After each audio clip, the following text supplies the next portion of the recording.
Hey, how's it going, guys? This is Ryan from Flux, and yet again we are here with another STEAM challenge. This challenge is going to be all about plants.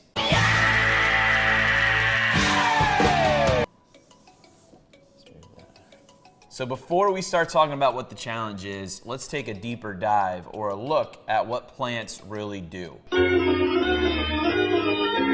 Plants can clean the air, they provide oxygen. We can build things with plants. We can wear plants, clothing, right? Plants can make things smell better. Believe it or not, plants are used to make rubber. Rubber tree plant. Look it up, it's a real thing. Plants can be used as a heat source. A lot of people burn wood.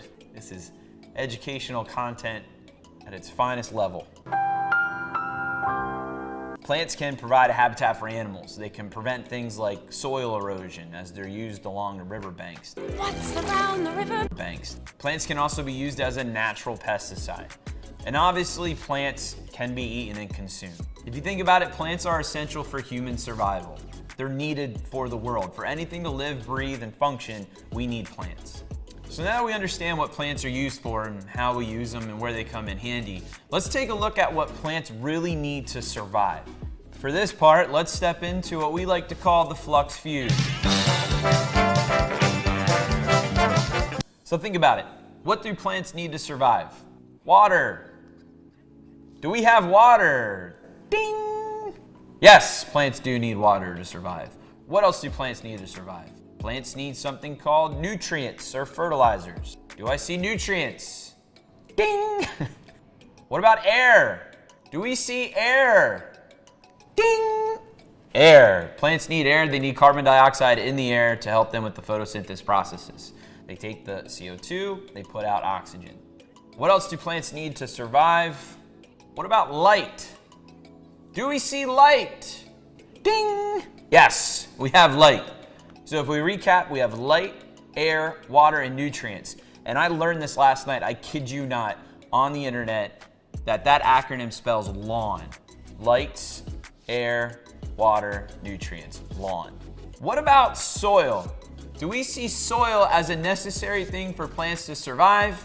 Think about it. Plants actually do not need soil, and in many cases, plants can grow better in another environment. So let's go ahead and check out this term called hydroponics. And the word hydroponics means water doing the work.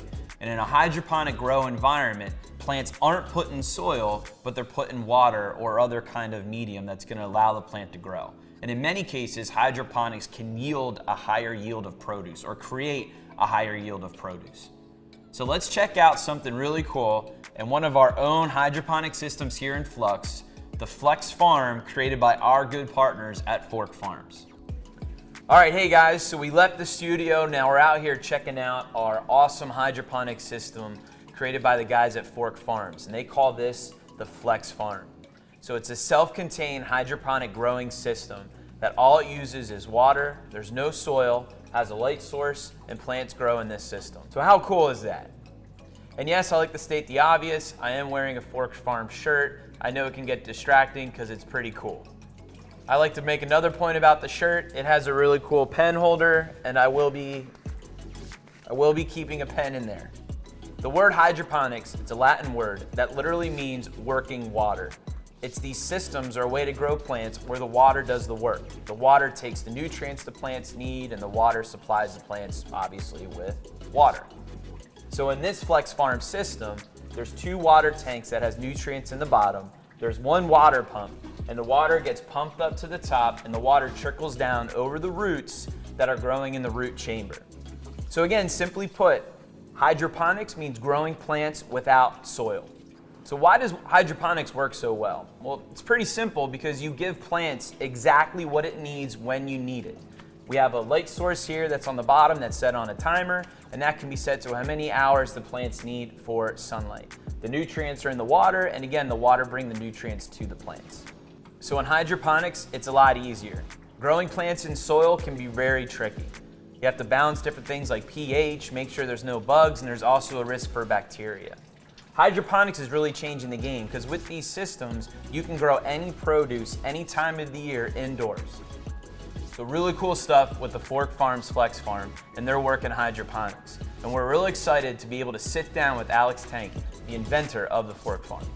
No, that's awesome, man. It's a great kind of concept, and what we do at the STEAM Challenges is, you try to look around the world around you or from your own experiences, and these cool things that could happen that could bring innovations and essentially change the world, right? For either more sustainability or more access for people or things that would help somebody's life, right? So this is really cool. And talk a little bit about how you started from like the prototypes, and then behind you is the beautiful Gen 4, right? So there's 3 versions of that before you landed on it, right? So how long did it take you to get to Gen 4? Because I think that's a pretty cool story, right? It's not just gonna happen tomorrow, but through this process of trial and error and design thinking and figuring out and research, that fits perfectly with what we're doing. But how long did it take you to kind of invent the Generation 4, and what did that process look like? If you go a little deeper in that.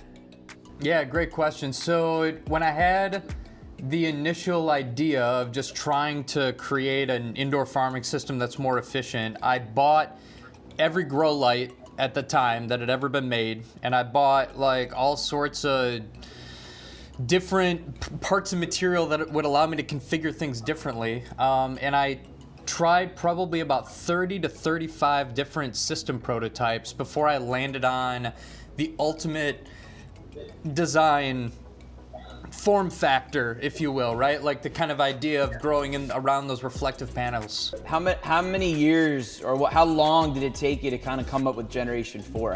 Where are you at in the process right now? Well, I think the whole thing started in 2010. It was like a 3-year run, 30 plus prototypes to get to the initial form factor. Generation 1, which was made out of stainless steel, launched in around 2014, 2015. Before that, I was making the initial Flex Farm out of wood and garbage bags in my garage. Yep. These little plant pipes that stick out, I actually would cut PVC pipe at an angle and glue it onto other plastic, right? I mean, it was really dumbed down, but it proved the concept and it proved it out. So hey guys, here's your challenge. The challenge is related to anything about plants. As long as your invention, creation, what you make and create is plant related, you're good. It could be an invention for a new way to grow plants. It could be a new way of gardening or a new gardening tool. It could be a new use for plants. It could be a use for plant waste. Whatever you want to do, whatever you want to make, create, invent, whatever, has to do with plants. So again, this challenge is all about plants. Like all the challenges, make sure that you create, invent, tinker something, take a bunch of pictures and some video, and go ahead and share it on social media tagging Flux. Okay, bye. All right, let's go.